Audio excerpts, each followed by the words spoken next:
Assalamualaikum Ibu. Waalaikumsalam, Pak Tan. Apa kabar? Baik Ibu, terima kasih.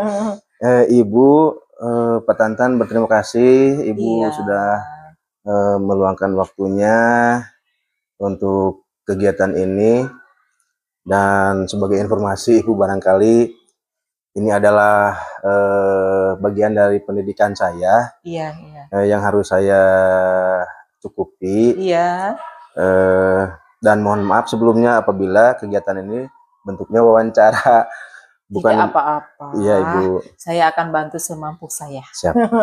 Bukan berarti bahwa pertanyaan ini untuk menguji, Iya. tetapi pertanyaan ini lebih kepada pembelajaran saya. Iya. Ibu, barangkali saya langsung saja. Mangga, Ada 8 pertanyaan yang kesemuanya merupakan merupakan bagian dari tugas Ibu sehari-hari di dalam memimpin satuan pendidikan. Iya. Yang mau tidak mau pasti akan berhubungan dengan sebuah proses pengambilan keputusan, baik yang mengandung unsur dilema ataupun tidak dilema. Iya. Barangkali mudah-mudahan nanti semua jawaban Ibu merupakan pembelajaran bagi saya. Iya. Baik, Ibu langsung saja Bu ya. Iya, mangga. Ibu, pertanyaan pertama, selama ini bagaimana Ibu dapat mengidentifikasi kasus-kasus yang merupakan dilema etika atau bujukan moral? Jadi misalkan tuh ada sebuah kasus, kemudian Ibu terpaksa memutuskan dengan cara-cara khusus gitu. Apakah ada? Iya. Terima kasih Pak Tantan. Ibu akan coba jawab. Tentunya di dalam sebuah satuan pendidikan khususnya ya, apalagi yang sedang saya pimpin, kasus pasti ada ya Pak ya. Baik itu kasus itu berupa dilema etika yang kalau tidak salah itu berupa 2 kasus yang dua-duanya benar gitu.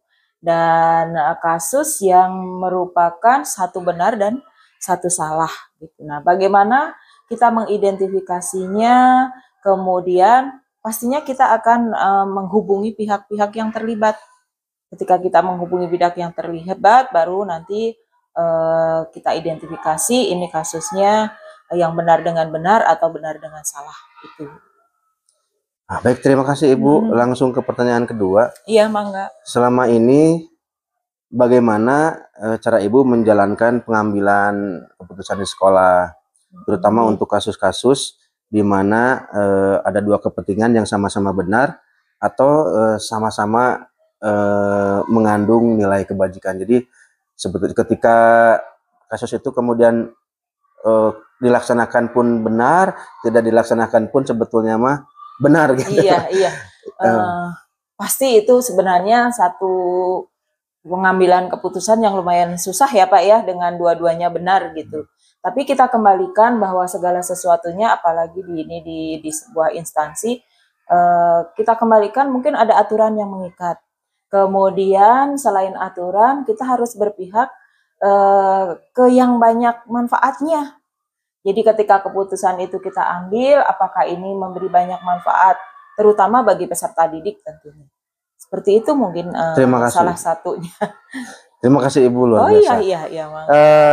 Ibu, langkah-langkah atau prosedur seperti apa yang biasa Ibu lakukan gitu? Ketika harus mengambil keputusan yang benar dengan benar itu ya, lumayan susah pastinya ya Pak Tan. Ketika kita awal sudah mengidentifikasi bahwa kasus ini adalah benar dan benar, kemudian kita hubungi pihak yang terlibatnya. Kemudian karena ini adalah bukan saya sendiri, pastinya ada pihak-pihak yang harus membantu. Tentunya ya teman-teman sejawat atau seluruh warga sekolah pastinya saya akan hubungi. Selanjutnya kita harus berpikir seperti tadi yang kata saya, ketika mengambil keputusan itu harus memberi banyak manfaatnya gitu, jangan banyak tidak manfaatnya. Mungkin Pak Tan. Terima kasih Ibu. Semoga tidak puas jadi nanti mencari informasi lagi. Baik Ibu. Hal-hal apa saja yang selama ini Ibu anggap sudah efektif, misalnya dari kasus yang Ibu pernah tangani, kemudian berjalan efektif dan berhasil, tetapi kasus tersebut berdilema etika, Bu. Oh iya, supaya itu menjadi efektif dan mudah untuk mengambil keputusan, mungkin yang pertama harus kita buat si kasus ini jangan terlalu rumit lah, kita sederhanakan kasusnya gitu ya, supaya nanti ketika kita mengambil keputusan juga tidak menganggap ini terlalu berat, meskipun kemudian kita komunikasi ya, kita hubungi pihak-pihak yang bisa membantu, kalaupun seluruh warga tidak bisa. Kalau di sekolah kita kan saya bisa meminta bantuan dari kurikulum kah, dari kesiswaan kah, biasanya saya suka ke Pak Tantan atau ke PPID gitu, supaya menjadi efektif gitu ketika pengambilan keputusan. Baik, terima kasih Ibu. Kemudian hal-hal apa saja yang selama ini merupakan tantangan Bu di dalam setiap pengambilan keputusan pada kasus-kasus dilema etika? Mengingat kadang-kadang kan ketika di lapangan apa namanya ya, teori itu kadang-kadang suka susah gitu dengan untuk menerapkannya ya, dengan praktek gitu. Di lapangannya gitu Bu. Oh iya, siap. Tantangan yang biasanya saya hadapi itu tentunya ketika kita mengambil keputusan itu ada tantangan ya, karena perlu pemikiran yang betul-betul matang. Tetapi tantangan yang lebih beratnya sepertinya ketika keputusan sudah diambil, ada pihak yang tidak bisa menerima seutuhnya gitu keputusan yang diambil itu. Tapi karena keputusan itu sudah diambil dan tadi mempertimbangkan banyak manfaatnya, insya Allah yang menjadi tantangan ini menjadi mau tidak mau kan harus menjalankan atau melaksanakan keputusan itu. Gitu. Itu mungkin tantangan. Jadi tantangan yang terberat justru setelah keputusan diambilnya itu, yaitu sebagian pihak yang tidak bisa menerima secara utuh. Baik, terima kasih Ibu. Pertanyaan selanjutnya. Mangga. Apakah Ibu memiliki sebuah jadwal tertentu dalam sebuah penyelesaian kasus dilema etika?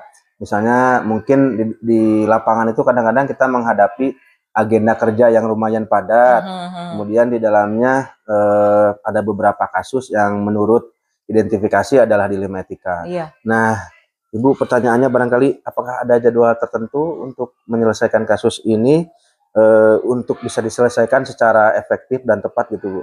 Iya, kalau jadwal khusus sepertinya tidak ada, Pak ya. Kalau menurut saya lebih ke situasional ya, di mana kasus itu kita anggap perlu segera terselesaikan atau kasus itu bisa kita tidak harus saat ini gitu, tapi kita bisa ini mah bisa nantilah 2 hari 3 hari kita bisa kumpulkan warga untuk menyelesaikan kasus ini. Jadi menurut saya yang jadwal khusus misalnya per bulan atau per minggu itu sepertinya tidak ada. Sesuai kasus itu hadirnya kapan gitu kalau menurut saya. Baik Ibu, ada 2 pertanyaan terakhir nih. Mudah-mudahan Ibu tidak keberatan. Adakah seseorang atau faktor-faktor apa yang selama ini menurut Ibu rasakan baik dari pribadi maupun dari institusi, kemudian membantu Ibu baik secara psikologis dan sebagainya lah, sehingga Ibu ketika menghadapi kasus terasa terbantu gitu, Bu? Iya, jelas ada Pak Tan, dan itu sangat membantu ya. Karena meskipun mungkin kekuasaan di satuan pendidikan ini adalah saya, tetapi pengambilan keputusan tidak bisa saya sendiri yang harus memutuskan. Kebetulan saya dibantu oleh beberapa orang inti, tapi kalau memang kasusnya itu memang memerlukan seluruhnya terlibat, ya harus terlibat seluruh warga sekolah. Tapi biasanya sebelum melibatkan seluruh warga, saya dibantu oleh beberapa orang yang menurut saya memang sangat membantu gitu. Baik Ibu, ini pertanyaan terakhir. Dari semua hal yang telah disampaikan, saya pikir pembelajarannya bukan hanya untuk Ibu ya, tetapi bagi semua. Tapi ini karena pertanyaannya ditujukan untuk Ibu, saya mohon maaf. Dari semua hal yang telah disampaikan, pembelajaran apa yang dapat Ibu petik dari pengalaman Ibu ketika mengambil keputusan-keputusan yang berdilema etika gitu? Iya, Yang pertama saya pelajari itu memang kita harus paham benar dulu ya kasusnya ini apa gitu ya. Apakah ini kasusnya disebut istilahnya dengan dilema etika atau kasusnya merupakan bujukan moral gitu. Setelah kita paham, kemudian kita menganalisa, mungkin kemudian kita investigasi fakta-fakta yang berhubungan dengan kasus itu.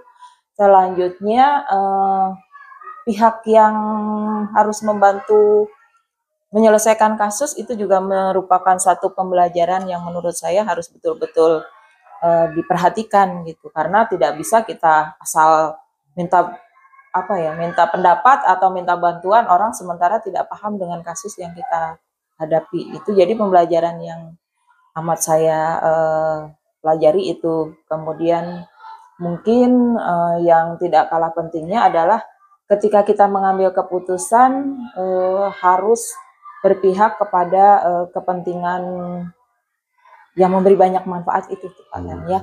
Contoh yang mudah kan kalau dilema etika ini benar, tetapi mana yang bisa lebih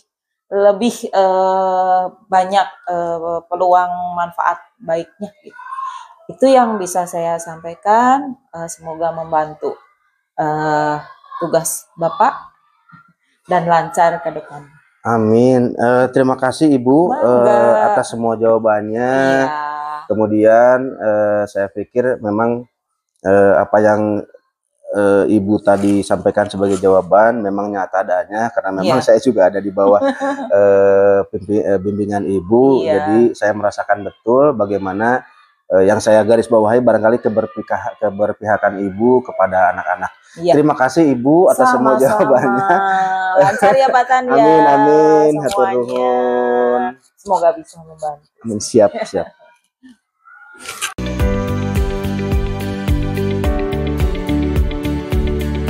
Assalamualaikum Bu Haji. Waalaikumsalam Pak Tantan. Apa kabar Ibu? Alhamdulillah Pak Tantan. Saat ini memang kondisinya lagi enakan Pak Tantan. Baik. Ibu, sebelumnya saya mengucapkan permohonan maaf, kemudian mau mengucapkan terima kasih. Permohonan maaf karena sudah mengganggu waktunya Ibu. Iya. Kemudian terima kasih karena Ibu sudah bersedia meluangkan waktunya untuk wawancara ini. Siap Pak Tan. Ibu, barangkali wawancara ini terkait kepemimpinan Ibu di satuan pendidikan, yang mungkin hasil dari wawancara ini menjadi masukan bagi saya, selain adalah bagian dari tugas dari pendidikan yang sedang saya jalani. Ibu, itu ada 1, 2, 3, 4, 5, 6, 7, 8 pertanyaan. Siap Pak Tan. Mudah-mudahan ini adalah bentuk instrumen untuk mengumpulkan data, jadi bukan untuk menilai bagaimana keputusan itu diambil. Dan ini juga sebetulnya untuk menguji keterampilan saya hasil dari pendidikan di dalam menganalisa keputusan yang nanti Ibu sampaikan. Siap Pak Tan. Ibu, barangkali saya langsung aja boleh Ibu? Mangga Pak Tan, boleh. Ibu izin pertama, pertanyaan yang pertama adalah, selama ini bagaimana Ibu dapat mengidentifikasi kasus-kasus yang merupakan dilema etika atau bujukan moral? Barangkali izin. Baik Pak Tan, barangkali saya selalu setiap kali ada kasus atau ada hal ya yang memang menjadi suatu dilema gitu, itu selalu dimusyawarahkan. Barangkali kita cari akar masalahnya dulu, baru kemudian kita cari solusi dengan tujuan tidak ada pihak yang dirugikan barangkali. Tetapi ya setiap kebijakan pasti akan ada yang kurang nyaman barangkali ya, tapi di situ kita lihat mayoritas barangkali apakah kenyamanan itu dimiliki oleh banyak orang atau tidak. Nah, kalau memang dimiliki oleh banyak pihak itu diputuskan. Jadi selalu dipakai cara musyawarah gitu. Baik, terima kasih Ibu, jawabannya menurut saya luar biasa. Sebagai pimpinan, Ibu sudah menyampaikan bagaimana memutuskan dengan cara bermusyawarah. Ibu, lanjut barangkali ke pertanyaan kedua, izin. selama ini bagaimana Bu menjalankan pengambilan keputusan di sekolah Ibu, terutama untuk kasus-kasus di mana ada dua kepentingan yang tadi disampaikan, ada dilema di situ, yang sama-sama benar atau sama-sama mengandung nilai kebijakan gitu. Begini contohnya ya Pak Tantan, ini nih besok nih gitu ya, besok nih ada kegiatan di mana kita guru-guru ada kegiatan di luar, ada event gitu, ada event besok kebetulan ada acara anak-anak menggambar gitu ya. Nah sementara anak-anak yang di luar ini, yang kegiatan ini kan harus dipantau oleh guru. Nah, sementara guru yang bersangkutan harus juga mengikuti kegiatan di luar. Seperti besok kebetulan ada kegiatan Monep Bos. Nah, guru yang tersebut kan menjabat sebagai bendahara. Jadi, dia harus pergi kan. Sementara di sini juga harus diawasi. Nah, dua-duanya kepentingan yang memang harus dilaksanakan oleh guru tersebut. Nah, barangkali saya tadi karena saya selalu mengajak musyawarah, maka saya ajak rekan-rekan guru yang lain. Kemudian saya utarakan bahwa guru tersebut tidak bisa melaksanakan kegiatan yang ada di sekolah. Karena di sana juga, di luar sana, beliau juga harus mengikuti kegiatan. Nah, kita lihat karena kebetulan kita 2 shift, jadi yang shift siang barangkali bisa menghandle temannya yang sedang melakukan kegiatan di sekolah pada saat pagi-pagi. Jadi begitu. Jadi kita tadi itu ya, kita musyawarahkan siapa yang bisa menghandle, maka dilakukan penghandelan gitu. Jadi dua-duanya bisa dilaksanakan dengan baik. Alhamdulillah, terima kasih Ibu. Langsung saja barangkali ke pertanyaan ketiga. Jika ada langkah-langkah misalnya ketika mengambil keputusan, misalnya kalau diurutkan Ibu mengerjakan yang mana dulu sehingga keputusan itu kemudian menjadi keputusan yang terbaik menurut Ibu. Ibu bisa diceritakan? Barangkali memang saya merinci dulu gitu ya, berbagai masalah atau berbagai hal yang memang harus diputuskan gitu ya. Nah setelah dirinci, kemudian saya ambil skala prioritas barangkali dari setiap permasalahan itu, mana yang memang lebih urgen. Nah itulah yang dijadikan keputusan. Terima kasih Ibu. Ibu boleh saya lanjut Bu pertanyaan selanjutnya? Boleh, enggak. Hal-hal apa saja yang selama ini Ibu rasa atau Ibu anggap efektif di dalam mengambil keputusan yang dimana kasus itu punya dilema gitu, ada kepentingan? Ya, saya selalu mencari akar masalah barangkali ya, karena kalau tidak menemukan akar masalah sulit juga untuk mencari solusi, dan saya selalu tabayun barangkali. Setelah mengetahui akar masalah, saya mengklarifikasi kepada orang-orang yang memang terkait dengan masalah tersebut. Baru setelah itu kita ambil keputusan. Tadi saya selalu musyawarah. Ibu masih ada 4. Bangga, semoga Ibu tidak keberatan. Bu, selanjutnya, hal-hal apa saja yang selama ini merupakan tantangan menurut Ibu di dalam mengambil keputusan pada kasus-kasus yang sifatnya memiliki dilema gitu? Betul. Yang paling jadi tantangan saya barangkali karena kasus dilema ini kasus ini dilema buat saya. Intinya begini, ada satu kasus yang memang ini pihak kedinasan, karena kita terkait kedinasan ya, karena ada istilah kalau PNS itu 3/4 hidupnya adalah perintah dari dinas. Nah ini yang jadi dilema itu sulitnya. Kadang-kadang guru juga kan yang diberi tugas oleh saya, yang harusnya melakukan tugas, mereka itu punya kepentingan yang memang benar-benar harus dilaksanakan.